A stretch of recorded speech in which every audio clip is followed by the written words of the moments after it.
Hi dear. Weight loss பண்ணணும்னு நினைக்கிறவங்க இந்த ஆட்டு ரத்த பொரியெல்லாம் வாரத்துக்கு ஒரு முறை செய்து சாப்பிட்டு பாருங்கள். சூப்பராகவே நான் ரிசல்ட்டு கொடுக்கும். இது எப்படி செய்யலாம்னு பார்க்கலாமா? ஒரு ஃபேனில் கொஞ்சமாக எண்ணெய் ஊற்றிக்கோங்க. எண்ணெய் ஊற்றிட்டு நம்ம கடுகு, சோம்பு, கருவேப்பிலை இது எல்லாத்தையும் போட்டு தாளிச்சிருங்க.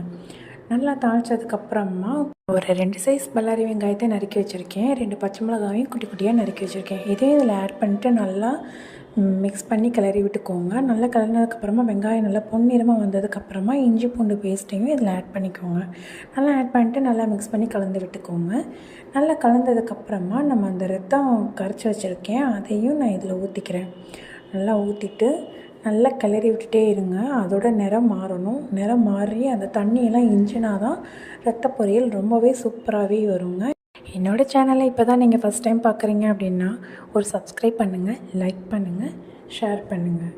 ஓகே, ரத்த பொரியல் சூப்பராக ரெடி ஆயிடுச்சு. இது மேலே நம்ம கொஞ்சமாக கொத்தமல்லி தலையும் கருவேப்பிலையும் போட்டு தூவி இறக்கிடுங்க. இது ரொம்பவே நல்ல ரிசல்ட்டு கொடுக்குங்க. ரத்த சோகை இருக்கிறவங்களுக்கும் இது ரொம்ப நல்ல பெனிஃபிட் கொடுக்கும்.